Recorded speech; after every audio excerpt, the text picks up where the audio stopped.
আসসালামু আলাইকুম। আপনারা দেখতে পাচ্ছেন যে আমি আমার ডিনোতে সিস্টেমে প্রবেশ করে আছি এবং এখানে একটি খসড়াপত্র ওপেন করে রেখেছি। যেটি একটি অফিস শেয়ার টেমপ্লেটে ওপেন হয়ে আছে। এর কারণ হলো ডিনোতে সিস্টেমে যখন কোনো খসড়াপত্র প্রস্তুত করার জন্য ওপেন করা হয়, তখন বাই ডিফল্ট হিসেবে তা অফিস শেয়ার টেমপ্লেটেই ওপেন হয়ে থাকে এবং তা প্রয়োজন মতো যেকোনো টেমপ্লেটে নিয়ে আমরা কাজ করে থাকি বা কাজ করতে পারি। তো যাই হোক, আজ আমরা একটি অফিস আদেশ টেমপ্লেট নিয়ে কিভাবে খসড়া অফিস আদেশ প্রস্তুত করা হয় বা করা যায় সেটি আমরা দেখব। এবং আরেকটি কথা, এই ভিডিওটি যদি ভালো লাগে তাহলে অবশ্যই যদি আপনারা লাইক দেন, কমেন্ট করেন এবং আরো ভিডিও পেতে চ্যানেলটি যদি সাবস্ক্রাইব করে পাশে থাকেন তাহলে আমি খুবই খুশি হব। তাহলে চলুন আমরা শুরু করি। শুরুতে যে কাজটি করব সেটি হলো বাম পাশের এই পত্রের ধরন সেকশন থেকে স্ক্রল করে একটু নিচে নেমে এই অফিস আদেশ টেমপ্লেটটি আমরা সিলেক্ট করব।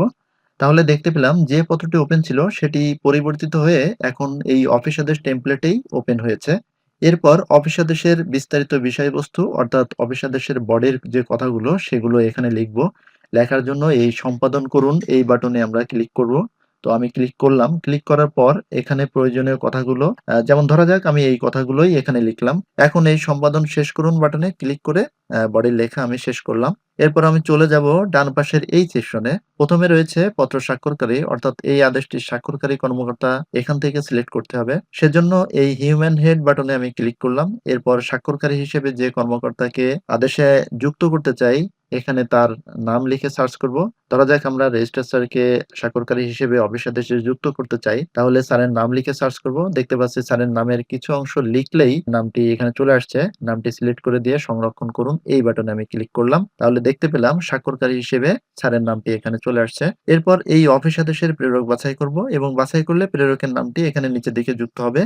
এখানে বলে রাখি যে প্রেরক হিসেবে যাকে যুক্ত করা হবে কেবলমাত্র তিনিই এই পত্র বা অফিস আদেশটি জারি করতে পারবেন বা পত্র জারি বাটনটি তিনি পাবেন।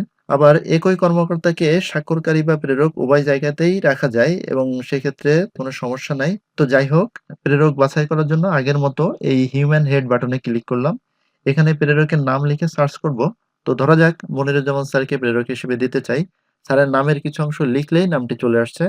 নামটি সিলেক্ট করলাম এবং সংরক্ষণ বাটনে ক্লিক করলাম।